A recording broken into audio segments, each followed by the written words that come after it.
वसुदेव सुतं देवं कंस चाणूरमर्दनम देवकी परमानंदम कृष्णं वंदे जगद्गुरु। जगद्गुरु श्री कृष्ण के चरणों में प्रणाम और आप सबको हृदय से नमन। अब हम कोशिश करेंगे ये 7वां अध्याय थोड़ा जल्दी करें और पूरा करें, बहुत दिनों से चले जा रहा है हमारा। तो हमारा लेकिन बहुत हमारे लिए प्रैक्टिकल था कि हम देवताओं की पूजा में जो उलझे रहते हैं उसका क्या परिणाम होता है और उससे ऊपर उठे तो हमें क्या परिणाम मिलता है। तो हमने 20, 21, 22, 23वां भी कर लिया था। 23वें का खास रूप से भी हमने समझ लिया था। तो वो आगे बढ़ने से पहले एक बार बस थोड़ी सी गीता की महिमा। गीता हृदय भगवान का सब ज्ञान का शुभ सार है। इस शुद्ध गीता ज्ञान से ही चल रहा संसार है। गीता परम विद्या सनातन सर्वशास्त्र प्रधान है। पर ब्रह्म रूपी मोक्षकारी नित्य गीता ज्ञान है। यह मोह माया कष्टमय तरना जिसे संसार हो, वह बैठ गीता नाव में सुख से सहज में पार हो। तो हम सहज ही पार पा सकते हैं, लेकिन हमें थोड़ा सा चीजों को समझना है और अपनी सीमाओं को भी समझना है। आज हम यही चर्चा करेंगे कि हमने अपने आप को सीमाओं में बांध रखा है, इसलिए हम कुछ नहीं कर पाते। जबकि हमें ये समझना है कि हमारे अंदर बहुत पोटेंशियल है। कल अभी ऐसे ही बात हो रही थी तो बहुत कई बार शायद बहुत ही जो 60-70 भी क्रॉस कर जाते हैं, या तो बहुत लोगों को सुना होगा आपने कि अब क्या करना है, जी के कर लिया सब कुछ जो करना था। कई बार लोग, हालांकि जब मरने का नंबर आएगा ना तो मरना कोई नहीं चाहता है, लेकिन फिर एक बार बोल जरूर देते हैं कि सब कुछ कर लिया, अब कुछ मिशन नहीं दिखता सामने। भाई मिशन था जब नौकरी कर रहे थे, बच्चों को बड़ा कर रहे थे, अपने ऊपर जिम्मेदारियां लगती थी। अब सब कुछ हो गया, बच्चे अपने अपने में मस्त हो गए, तो लोग बहुत बोलते हैं कि अब क्या है, बस बहुत हो गया, अब कुछ सामने दिखता ही नहीं करने को। तो ये तब दिखता है जब हम असली उद्देश्य पे नहीं आते हैं। यदि हमने अपनी सीमाएं देख ली कि हमारे अंदर तो बहुत पोटेंशियल है, एक खाली हम कमाने, बच्चों को बड़ा करने और उनका पालन पोषण करने के लिए ही तो दुनिया में नहीं आए हैं, वो तो एक पार्ट है, वो तो सामाजिक दृष्टि से एक हिस्सा है जो हमने कर लिया। तो हमें पहचानना क्या है, हमारे अंदर असीम संभावनाएं हैं। वो हमें पहचाननी है। तो वो कृष्ण, अभी जब 11वें अध्याय पे हम पहुंचेंगे ना और जब विराट रूप के दर्शन होंगे, तब हमें कितनी बातें समझ में आएंगी। अभी तो हमारी इतनी क्षमता भी नहीं है कि हम यदि कृष्ण अर्जुन की तरह हमें अपना विराट रूप दिखा दें तो हम शायद बर्दाश्त ही ना कर पाए। अर्जुन ही नहीं बर्दाश्त कर पाया था। उसने ये हाथ जोड़ के प्रार्थना कर ली थी कि बस अपने सुदर्शन चक्र वाले और सौम्य रूप में आ जाओ प्रभु, मेरे से नहीं झेला जा रहा ये। जबकि अर्जुन को तो इतना तैयार कर दिया था कृष्ण ने। अचानक आज हमारे सामने वो विश्व विराट रूप आ जाए जिसमें सारी दुनिया समा रही है, सारे लोग अंदर जा रहे हैं, वो विराट रूप की का वर्णन जब आप 11वें अध्याय में पहुंचेंगे हम और देखेंगे, हम शायद बर्दाश्त ही ना कर पाए। तो हमें अभी हमारा यही चल रहा है। 23वां हमने श्लोक कर लिया था और 23वें श्लोक को हमने खूब अच्छी तरह समझ भी लिया था। अब 24वां श्लोक तो हमारा जो ये चक्कर चल रहा था ना कि अलग अलग देवताओं की हम पूजा करते हैं, और हम लोग तो इतने नासमझ हैं, जबकि गीता यही कहती है कि देवताओं की पूजा करने में कोई हर्ज नहीं है, पर उन्हें भी आप ईश्वर का ही स्वरूप माने। और हम लोग तो हैं, कई बार लोग इतनी बहस तक में पड़ जाते हैं, वाले हैं मेरे देवता तेरे देवता से ज्यादा बड़े हैं, होता है ना, नहीं नहीं हम इनको नहीं, हम यहाँ माथा नहीं टेकेंगे, हम तो यही माथा टेकेंगे, हमारा देवता तो ज्यादा चमत्कारी है, हमारा देवता तो ये ऐसा, मतलब बहुत तरह की बातें हमारे मन में होती है। लेकिन जब हम ईश्वर के ऊपर आ जाते हैं, जब हम ईश्वर के साधना और समझने में लग जाते हैं, फिर ये बातें नहीं रहती है दिमाग में। फिर तो वहां तो लगता है सब एक ही है, कोई बड़ा छोटा कुछ है ही नहीं। तो ये फर्क था।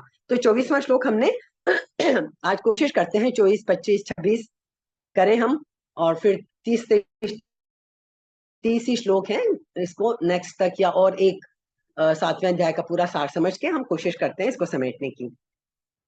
तो क्या है 24वें श्लोक में, देवताओं की उपासना का फल सीमित और अंत वाला होता है, ये कृष्ण ने बता दिया। फिर भी मनुष्य क्यों उसमें उलझ जाता है ये बता दिया कृष्ण ने कि देवताओं की उपासना का फल सीमित होता है, अंत वाला होता है, और हम चूंकि अल्प बुद्धि हैं इसलिए हम देवताओं की उपासना में पड़े रहते हैं। फिर भी मनुष्य उसमें उलझ क्यों जाता है, तो ईश्वर की उपासना में क्यों नहीं लगता, इसका उत्तर हमें मिल रहा है इस 24वें श्लोक में। अव्यक्तम व्यक्तिमापन्नम मन्यन्ते मामा बुद्धयः परम भावमजानन्तो मम अव्ययम अनुत्तमम। अब क्या कह रहे हैं कि बुद्धिहीन मनुष्य मेरे परम अविनाशी सर्वश्रेष्ठ भाव को न जानते हुए, ईश्वर का असली स्वरूप हम नहीं जान पाते हैं, न जानते हुए अव्यक्त, ईश्वर कैसा है, अव्यक्त है, मन इंद्रियों से परे है, मुझ सच्चिदानंद घन परमात्मा को क्या करता है, व्यक्ति की तरह, मनुष्य शरीर की तरह कृष्ण ने जन्म लिया, राम ने जन्म लिया, तो हम उनको अवतार के रूप में ना देखकर, बहुत हमारी क्या रहती है कि ये भी तो मनुष्य के रूप में ही है, मनुष्यों की तरह खाते हैं, पीते हैं, सोते हैं, इन्हें भी भूख लगती है, सब कुछ होता है। तो कृष्ण कह रहे हैं कि ये बुद्धिहीनता है मनुष्य की कि वो मुझ परमात्मा को भी मनुष्य की तरह शरीर धारण करने वाला मानते हैं। थोड़ा सा समझ लेते हैं कि जो मनुष्य निर्बुद्धि हैं और जिनकी ईश्वर में श्रद्धा भक्ति नहीं है, वो अल्प मेधा के कारण, पिछली बार हमने खूब चर्चा की थी कि हम बुद्धिहीन नहीं है, अल्प बुद्धि है, बुद्धि कम है, अल्प मेधा के कारण अर्थात समझ की कमी रह अव्यक्त से व्यक्त होने वाला अर्थात जन्मने और मरने वाला मान लेते हैं, ये हमारी कमी है। ईश्वर कहते हैं मेरा जो अविनाशी अव्यय भाव है, अर्थात जिससे बढ़कर दूसरा कोई हो ही नहीं सकता, और जो देश काल वस्तु व्यक्ति आदि में परिपूर्ण रहता हुआ इन सब से अतीत है, सदा एक रूप रहने वाला है, निर्मल है, असंबद्ध है, ऐसे मेरे अविनाशी भाव को वो नहीं जानते।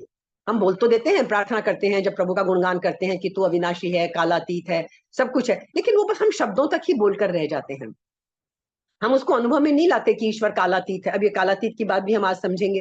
कालातीत का क्या मतलब है, हम तो हर चीज को भूत भविष्य और वर्तमान है, वो कालातीत है। जब हम बोलते हैं ईश्वर कालातीत है, गुणातीत है, मतलब वो सीमा से परे है, सब चीजों से परे है, ये बातें हम बोल तो देते हैं लेकिन हम इनको समझ नहीं पाते हैं। तो अबुद्धय का वर्ण हमने समझ ही लिया था कि बुद्धि में विवेक रहते हुए भी, मतलब हम संसार जानते हैं कि संसार उत्पत्ति विनाश मानना, ये हम बहुत अच्छे से कई बार डिस्कस कर चुके हैं, जानते तो बहुत कुछ है, हम बहुत ज्ञान आज कहेंगे तो हम सुबह से शाम तक उपदेश देने बैठ जाएंगे, जानते बहुत कुछ है। आजकल तो छोटे छोटे बच्चों को आप व्यास गद्दी पे तैयार करके बिठा दो, वो भी ज्ञान दे देंगे। तो जानना तो बहुत है, मानते कितना है, सारी बात उस मानने की है। दूसरा भाव क्या है, कामना को कोई रख नहीं सकता, कामना रह नहीं सकती, ये भी हमने 23वें श्लोक में देख लिया था पिछली बार, क्योंकि कामना पहले भी नहीं थी, कामना जब पूर्ति हो जाएगी उसके बाद भी कामना नहीं रहेगी। तो जो चीज हमेशा रहने वाली नहीं है वो क्या है, वो असत है, और असत, दूसरा अध्याय याद करिए, ना भावो विद्यते सतः, ना भावो विद्यते सतः, अभाव नहीं है सत का और असत का भाव नहीं। सत का अभाव नहीं हो सकता और जो असत है वो हो नहीं सकता। दूसरे अध्याय में हमने कई बार चर्चा की, सारा ज्ञान गीता का दूसरे अध्याय में सिद्धांत रूप में सारा ज्ञान भरा पड़ा है, एक एक चीज। अब लेकिन हम तो पढ़ के फिर भूल जाते हैं ना, दूसरा अध्याय पे ही सब कुछ समझ लेते, तो ये 18 अध्याय समझने की जरूरत नहीं है, 18 अध्याय तक पहुंच के भी समझ लें तो बहुत बड़ी बात है। तो यही हमारा अबुद्धिपना है कि हम जानते हैं कि कामना की सत्ता नहीं है, फिर भी हर क्षण हर वक्त हम कामना में ही उलझे रहते हैं। तो ये ईश्वर के स्वरूप को नहीं जानने से हम अन्य देवताओं की उपासनाओं में लग जाते हैं। क्यों? क्योंकि देवताओं से हम कामनाओं की पूर्ति चाहते हैं, कामनाओं से जिस दिन ऊपर उठ जाएंगे हमारा देव पूजन भी बंद हो जाए। फिर हम देवताओं की पूजा से अपने आप ऊपर उठ जाएंगे। इसलिए गीता का जो मुख्य हमें संदेश है, निष्काम हो जाओ। और निष्काम होकर जीने में बड़ा मजा है हमें। हम अक्सर ये क्वेश्चन कर लेते हैं, जैसे निष्काम बोलते हैं बच्चे तो खास करके, कि कामना ही नहीं रहेगी तो फिर जीने का मजा ही क्या है। एक बार कामना रहित हम होकर तो देखें। कर्तव्य कर्म से पीछे नहीं हटना है, जो कुछ कामना के रहते हुए हमें करना है वही हमें सब कुछ करते जाना है, बस खाली भाव बदलना है, निष्काम हो जाना है। तो फिर हम देखेंगे कि कितना आनंद आएगा, पर ये हम अनुभव कर ही नहीं सकते जब तक कामना से ऊपर नहीं उठेंगे। तो बुद्धिमान मनुष्य वे होते हैं जो भगवान की शरण होते हैं, वे भगवान को ही सर्वोपरि मानते हैं। अल्प मेधा वाले, कम बुद्धि वाले मनुष्य वे होते हैं जो देवते, उनमें थोड़ी नम्रता रहती है, सरलता होती है। हालांकि उनको वो सब कुछ भगवान जितना तो नहीं मानते, लेकिन अपने से बड़ा मानते हैं। तो अपने से बड़ा जिसको मानते हैं तो थोड़ी हमारे अंदर नम्रता आ जाती है। और जो अबुद्धि वाले हैं, मतलब जिनमें अल्प मेधा नहीं है, बिल्कुल बुद्धिहीन होते हैं, जो भगवान को देवता जैसा भी नहीं मानते, जो भगवान देवताओं से ऊपर है, सबसे ऊपर है, उसको देवता जैसा भी नहीं मानते। खाता है, वो ये नहीं समझते कि इसने भी अवतार जन्म लिया है मनुष्य रूप में, इसलिए ये सारी लीलाएं करनी पड़ रही हैं। तो कहने का मतलब क्या है कि ईश्वर अज, अविनाशी और लोगों का ईश्वर होता हुआ भी अपनी प्रकृति को वश में करके योग माया से प्रकट होता है। ये बात समझते ही नहीं है लोग। हम सब समझते ही नहीं कि ये ईश्वर तो योग माया से प्रकट हुआ है। तो योग माया से प्रकट है, इसलिए योग माया से ये सारा ढका हुआ है और हम उस माया को पहचान ही नहीं पाते। माया हमें घेर के रखती है, माया महाठगनी मैं जानी, और उस माया के चक्कर में हम बंधे पड़े रहते हैं। अब यहाँ और क्या कहा, मम अव्ययम अनुत्तमम। तो अव्यय को समझ लिया, अनुत्तमम का क्या मतलब है कि 15वें अध्याय में भी हम बहुत डिटेल में पढ़ेंगे कि जिससे उत्तम दूसरा कोई नहीं है। बस हमें एक बात याद रखनी है, ईश्वर से उत्तम, ईश्वर से श्रेष्ठ कुछ भी नहीं है।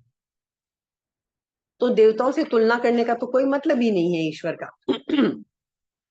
तो अब ये खास बात हमारी इतनी हमें समझ लेनी चाहिए इसमें कि गीता साकार, निराकार, सगुण, निर्गुण सबको मानती है गीता। गीता में कहीं कोई वो नहीं है कि साकार नहीं है, निराकार नहीं है। साकार भी है, निराकार भी है, निर्गुण भी है, सगुण भी है। 9वें अध्याय में जब हम पहुंचेंगे तो भगवान ने अपने को अव्यक्त मूर्ति भी कहा है। चौथे अध्याय के 6ठे श्लोक में तो हमने देख ही कर लिया था। चौथा अध्याय जब हम कर रहे थे, क्या कहा था ईश्वर ने, मैं अज होता हुआ भी प्रकट होता हूं। अज हूं, अज का मतलब जिसका जन्म नहीं होता, अजन्मा है। अजन्मा तू अमर आत्मा हम बोलते हैं ना, अजन्मा है ईश्वर। अज हूं मैं, अज है, अमर है, ये शब्द हम सब बोलते हैं। अविनाशी होता हुआ भी अंतर्ध्यान, तो ईश्वर अपनी गुण बता रहे हैं कि मैं अज हूं, अजन्मा हूं, लेकिन फिर भी मैं क्या, प्रकट होता। अविनाशी हूं, लेकिन अविनाशी होता हुआ भी अंतर्ध्यान हो जाता हूं, गायब भी हो जाता हूं। और सबका ईश्वर होता हुआ भी मैं एक मनुष्य की तरह, कभी आज्ञा पालक पुत्र की तरह, कभी शिष्य की तरह, सब तरह के व्यवहार करता हूं। तो निराकार होते हुए भी साकार होने में, और साकार होते हुए भी निराकार होने में भगवान में किंचित मात्र भी असर नहीं पड़ता। ये बात हमको अच्छी तरह समझ लेनी चाहिए। तो बस बात वही है, वासुदेव सर्वम सद असत च अहम अर्जुन।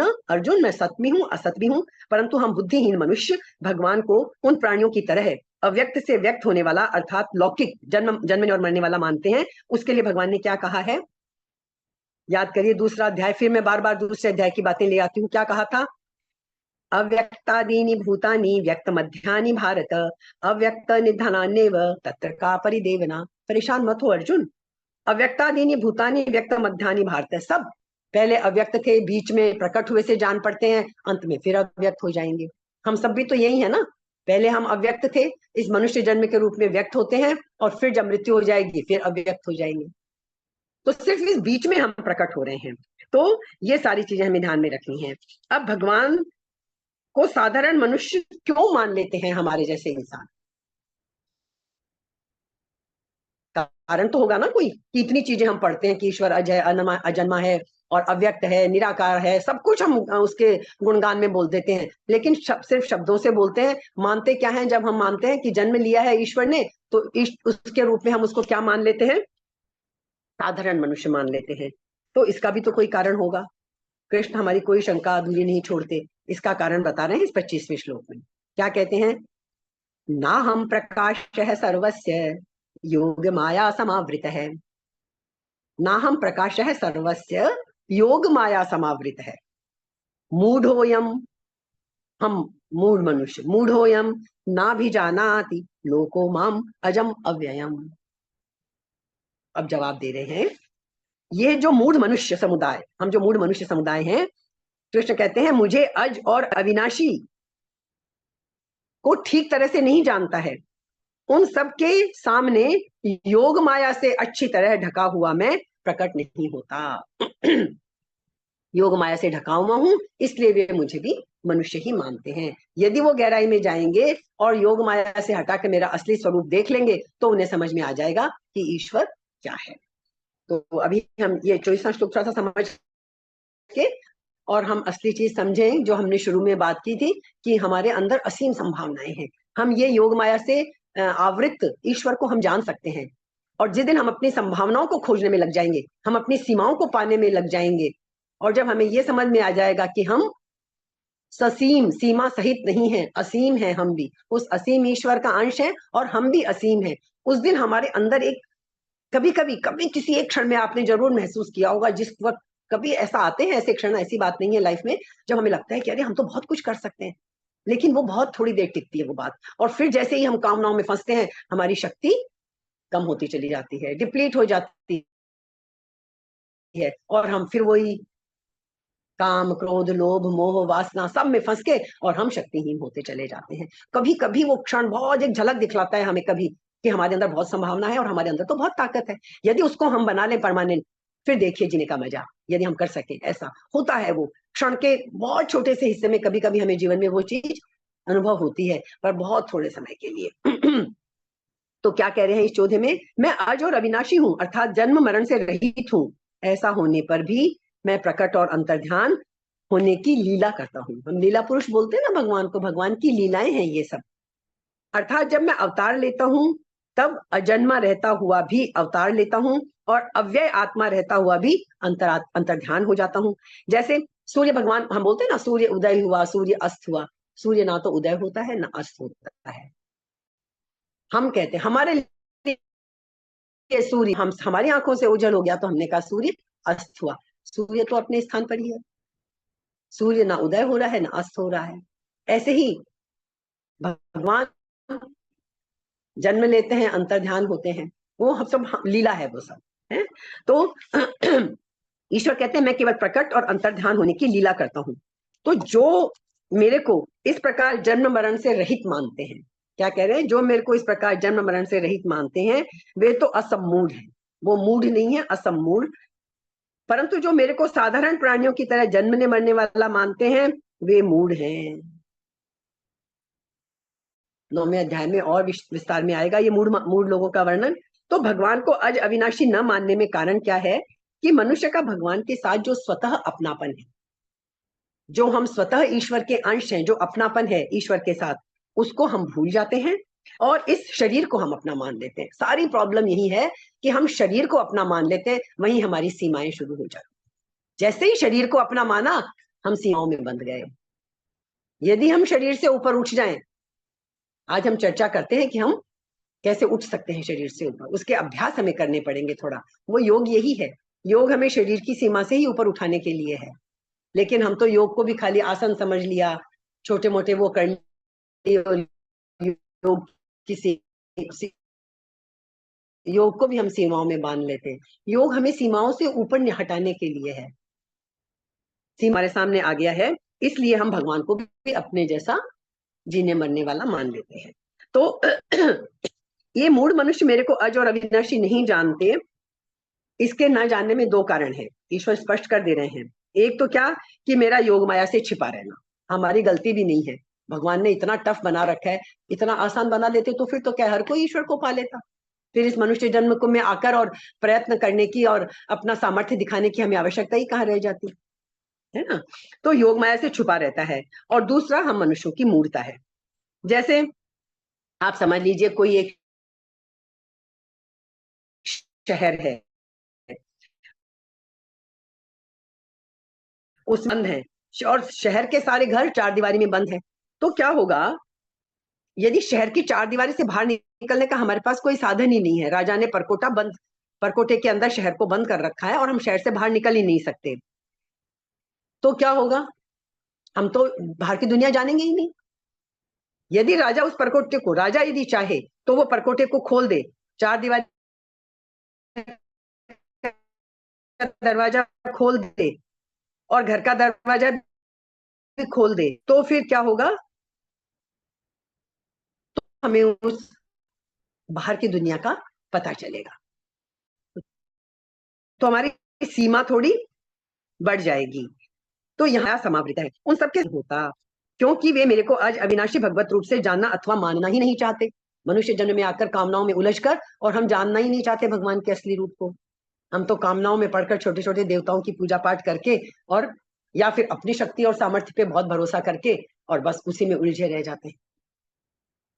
तो भगवान की योग माया विचित्र है, विलक्षण है, उसके अनुसार ही वो योग माया समावृत भगवान को देखते हैं। ये तो बहुत सही बात है। जैसा जैसा जिसका भगवान के प्रति भाव है, वो वैसा ही भगवान को उसी रूप में देखेगा।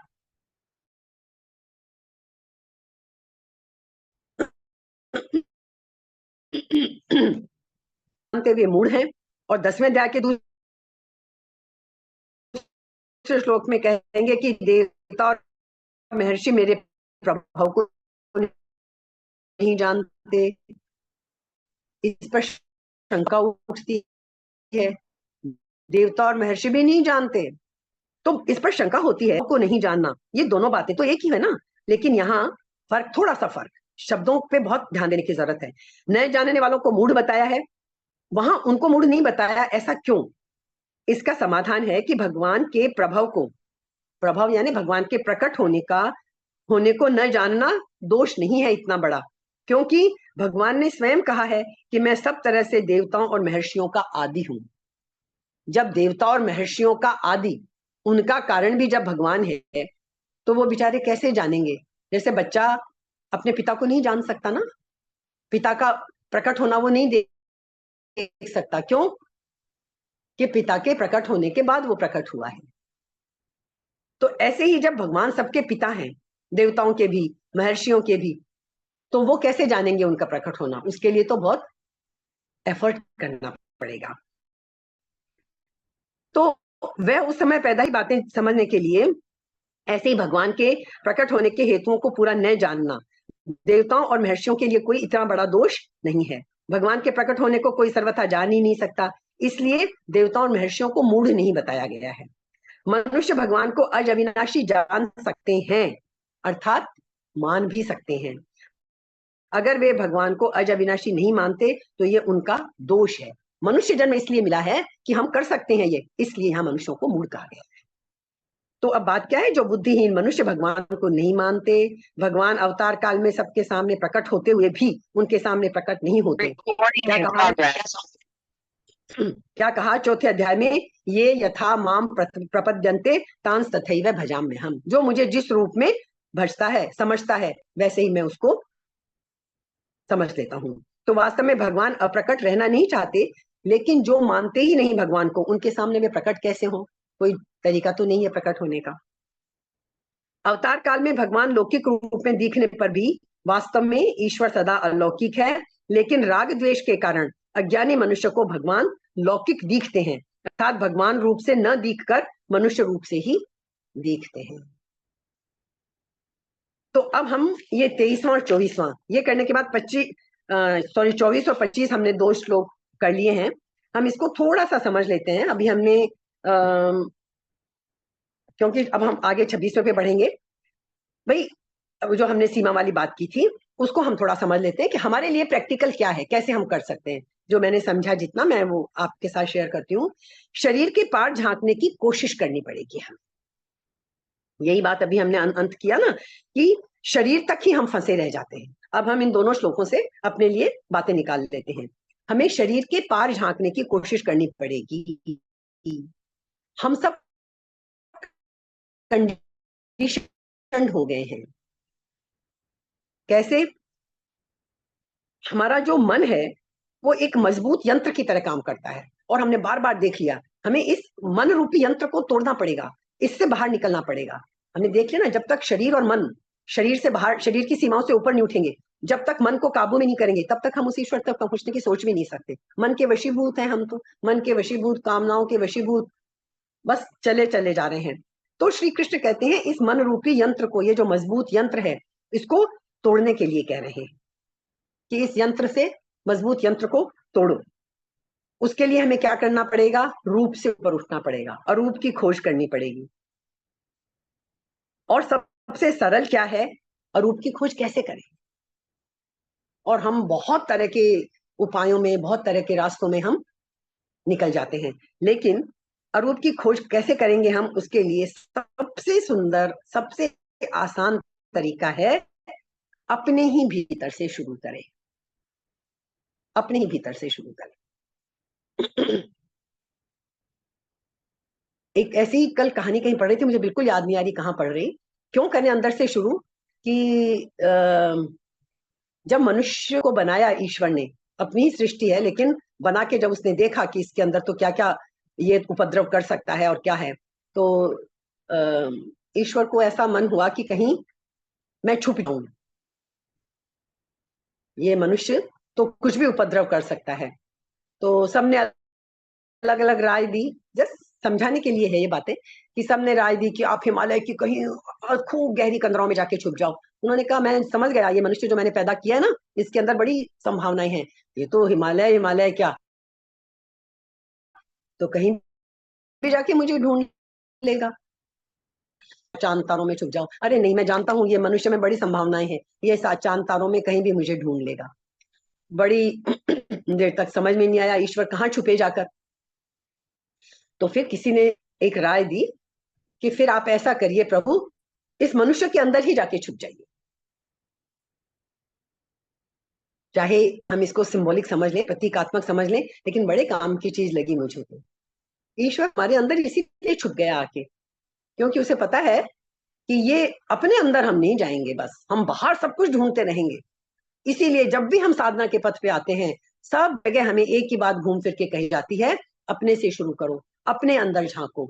उसके लिए कोई हमें उपादान नहीं चाहिए कि हम ये करेंगे तो ही ईश्वर मिलेगा, बड़े बड़े तप करेंगे, बड़े बड़े यज्ञ करेंगे, कंदराओं में जाके बहुत ज्यादा योग करेंगे या साधना करेंगे तो ईश्वर मिलेगा। यदि हम इसी क्षण यहीं बैठे अपने अंदर डूबना शुरू कर दें, तो हम ईश्वर को पा सकते हैं। तो अरूप की खोज करनी है, और अरूप की खोज करने का सबसे बड़ा तरीका क्या है? अपने भीतर से हमें शुरू करना है। क्योंकि दूसरे के बारे में, दूसरों से यदि हम शुरू करेंगे, तो दूसरों के बारे में हम सिर्फ अनुमान कर सकते हैं। दूसरे के बारे में हम सिर्फ अनुमान कर सकते हैं। ज्ञान तो अपने ही बारे में है। दूसरा कभी अपने आप को पूरा प्रकट करता ही नहीं है, सब मुखौटों में बंधे हुए हैं। क्या पता हम जिन गुरु या जिनको बहुत सब कुछ मान के जिनके चरणों में अपना सब कुछ न्यौछावर कर देते हैं, क्या पता उन्होंने क्या मुखौटा ओढ़ रखा है। दूसरे के बारे में हम सिर्फ अनुमान करते हैं कि ये ऐसा है, हमारा ज्ञान नहीं होता। ज्ञान हमारा सिर्फ अपने बारे में होता है, अपने को जान सकते हैं। उस पर भी हमने पर्दे डाल रखे हैं, इसलिए हम अपने को भी पूरा नहीं जान पाते हैं। तो हमें भीतर की यात्रा शुरू करनी पड़ेगी, और उसके लिए वही करना है, हमें सीमा रहित होना है। सीमा रहित होने के लिए कहीं एक जगह पढ़ा मैंने कि एक 3 महीने का अभ्यास हम करें सीमाओं से रहित होने के लिए। बैठ के उसके लिए क्या करें? हम कहीं से भी शुरू कर लें। जैसे हम बैठे, वही ध्यान की बात आ जाएगी घूम फिर के। तो हम बैठे और बैठ के ये देखें, आंखें बंद करके, कि कहाँ है मेरी सीमा? क्या ये शरीर ही मेरी सीमा है? सबसे पहले तो हमें शरीर ही सीमा दिखेगा, हम शरीर से ऊपर उठ ही नहीं सकेंगे। भाई शरीर नहीं है तो मैं हूं ही क्या? शरीर है तो ही तो आज हम इंटरेक्ट कर पा रहे हैं, शरीर नहीं तो मैं कुछ हूं ही नहीं। तो सबसे पहले तो हम शरीर की सीमा से बाहर निकल ही नहीं सकेंगे।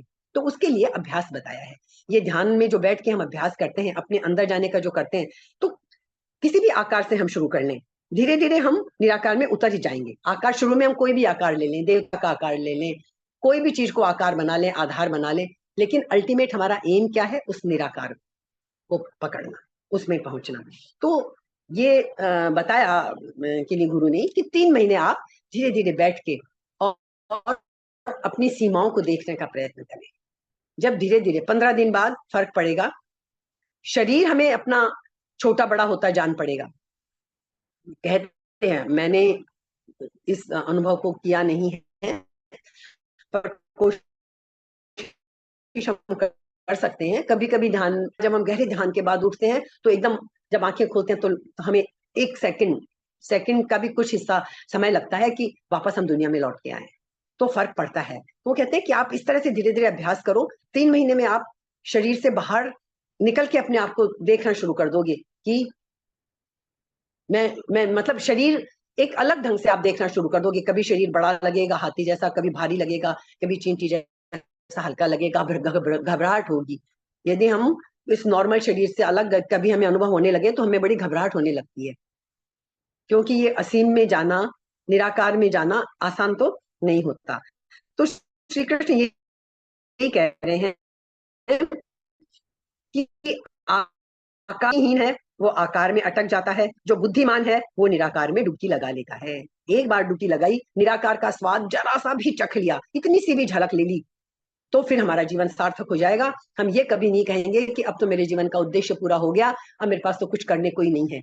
फिर हमें लगेगा अभी तो ये जीवन बहुत कम है, मुझे तो बहुत करना है अभी। ये ईश्वर की इतनी सी झलक मिली तो मुझे इतना आनंद मिल गया, अरे पता नहीं मुझे ये झलक जब मेरी बढ़ती जाएगी तो मेरे आनंद का तो पार ही नहीं रहेगा, मुझे तो वो आनंद अनुभव करना है। फिर हमें कभी भी फिर ये नहीं लगेगा अरे 100 साल जी के क्या करेंगे, क्योंकि तब हमारे सामने कितना बड़ा उद्देश्य होगा। तब ये उद्देश्य नहीं रहेगा कि बस अब मुझे कमाना है, यश पाना है। ये दुनियावी चीजों की कामना जब नहीं रहेगी, और जब वो असली उद्देश्य उस निराकार को पहचानने की कामना कह लो या कामना भी नहीं, वो उद्देश्य जब हमारा बन जाएगा तो फिर हमें जीवन से कोई शिकायत नहीं रहेगी। फिर हमारे पास करने के लिए एक सुंदर काम हो जाएगा और हम आनंद में डूबते चले जाएंगे, परम आनंद जिसे हम कहते हैं। एक और भी उपाय किसी ने बताया, जैसे 3 महीने का ये बताया, एक और भी बताया कि आप ऐसा करके देखें कि रोज आधा घंटा, मैंने जस्ट पढ़ा है, करके कभी देखें, पता नहीं आप मुर्दे की तरह पड़ जाएं, अपने आप को बार बार कहें कि मैं मर गया हूं, मर गया हूं, मर गया हूं। बड़ा मुश्किल है, हम तो गाली समझते हैं यदि किसी को गलती से भी बोल दें ए मुर्दा, ए मुए, ऐसे गाली में बोलते हैं ना हम कि ये गाली है। और हम अपने यहाँ कोई महात्मा है वो सजेशन दे रहे हैं कि आप करके देखो ऐसा, आधा घंटा मुर्दे की तरह पड़े रहो और अपने आप को कहो कि मैं मर गया हूँ, मर गया हूँ। तो धीरे धीरे वो कहते हैं कि शुरू में तो आपको बहुत अजीब लगेगा, लेकिन धीरे धीरे कहते हैं ऐसा हो जाता है कि आप शरीर से बाहर निकल के अपने शरीर को पड़ा हुआ देखने का अभ्यास कर लेते हैं। और जब ऐसा अनुभव होने लगता है, बड़े हमें सोच के भी डर लगता है, जैसे हम पिक्चरों में देखते हैं शरीर जो है बाहर निकल अपने उसको देख सकता है, हम जीते जी इस तरह का, ऐसा वो कहते हैं कि ऐसा अभ्यास करने से हो सकता है। चलिए, हमें इतनी गहराइयों में इनमें भी नहीं जाना हो तो भी हम जो ध्यान के द्वारा अपने अंदर झांकने की कोशिश है वो तो एटलीस्ट हम कर ही सकते हैं। और सबसे बड़ी बात जो आज की हमें लगती है वो यही है कि हम अपनी सीमाओं से ऊपर उठे। हमारे अंदर बहुत संभावनाएं हैं और हमको अपनी सीमा को पहचानना है, तो हम बहुत कुछ पहचान सकते हैं। जैसे बुद्ध जीते जी जब उनको हो गया था तो वो यात्राएं खूब करते रहते थे, तो जब उनका मृत्यु का समय आया तो उनके शिष्य ने उनसे कहा कि आप जा रहे हैं बुद्ध, आप कहाँ जाएंगे? उन्होंने कहा कहीं नहीं जाना है मुझे, मैं तो जब जीवन में था तभी भी मैं कहीं नहीं गया। उसको बड़ा ताज्जुब हुआ, बोले कैसी बात करते हैं प्रभु आप, कितनी जगह तो मैं ही आपके साथ, कितने गाँव में कितनी जगह तो मैं आपके साथ यात्राओं पे गया हूँ। तब बुद्ध ने कहा कि नहीं, तूने समझा ही नहीं अभी तक। वो जो गया था वो मेरा शरीर था, मैं नहीं था। उस चल शरीर के भीतर एक अचल जो चीज है वो कहीं नहीं जाती, वो बुद्ध ने अनुभव कर लिया था। इसलिए वो कहते हैं ना, मैंने कोई यात्रा की नहीं और अभी भी मुझे कोई यात्रा नहीं करनी है, मुझे कहीं नहीं जाना है। इसके अंदर जो, तो जब उस अंदर वाले असीम को, अचल को जब बुद्ध जैसे लोग पहचान लेते हैं, जो सेल्फ रियलाइजेशन, जो निर्वाण प्राप्त कर लेते हैं, जो ऐसा कर लेते हैं, वही ऐसी बात बोल सकते हैं। तो हम भी जितने अंशों में जितने हम एफर्ट करेंगे, हम भी उसको पा सकते हैं। तो हमने 23, 24, 2 कर लिए। तो अब उसके बाद जब ये दो चीजें हमने समझ ली, तो भगवान ने साधारण मनुष्य क्यों मानते हैं हम ईश्वर को साधारण मनुष्य, इसको हम इस 25वें श्लोक में देखेंगे। ये भी हमने देख लिया 25वें श्लोक में भी कि हम क्यों मानते हैं। अब जो भगवान को अज और अविनाशी नहीं मानते, कारण हमें लौकिक दिखता है भगवान, जो भगवान को अज और अविनाशी नहीं मानते, उनके ही सामने माया का पर्दा रहता है। जब हम भगवान को अज और अविनाशी मान लेंगे, तो माया का पर्दा हमारे सामने से भी हट जाएगा, लेकिन भगवान के सामने तो वो पर्दा रहता नहीं है। भगवान, अभी 26वें श्लोक में हम देखेंगे कि जो हमने काल की बात की थी ना, भगवान को हम क्या कहते हैं, कालातीत, काल से भी अतीत है प्रभु। वो कालातीत जो है ईश्वर, उसका हम वर्णन पढ़ेंगे। तो क्या कहते हैं यहाँ, 26वां श्लोक हम पढ़ लेते हैं जितना समय है हमारे पास। वेदाहम वेदाहम समतीतानि वर्तमानानि च अर्जुन भविष्याणि च भूतानि माम तु वेद न कश्चन। यहाँ वो भगवान बता रहे हैं भूत, वर्तमान और भविष्य की बात, कि ईश्वर इन सबसे अतीत है, कालातीत है। हे अर्जुन, जो प्राणी भूतकाल में हो चुके हैं, जो वर्तमान में हैं और भविष्य में होंगे, उन सब प्राणियों को तो मैं जानता हूं, परंतु मुझे भक्त के सिवाय कोई भी नहीं जानता। क्या कहते हैं, मुझे भक्त के सिवाय कोई भी नहीं जानता, भक्त को सबसे बड़ा है। जब भक्त, वो जान सकता है कि ईश्वर को, लेकिन बाकी कोई भी नहीं जानता। जो प्राणी भूतकाल में हो चुके हैं, जो वर्तमान में हैं, जो भविष्य में होंगे, उन सब प्राणियों को मैं जानता हूं, परंतु मुझे, भक्त के सिवाय मुझे कोई नहीं जानता। तो ईश्वर कहते हैं मैं तो सबको जानता हूं, जो भूतकाल में हुए उनको भी,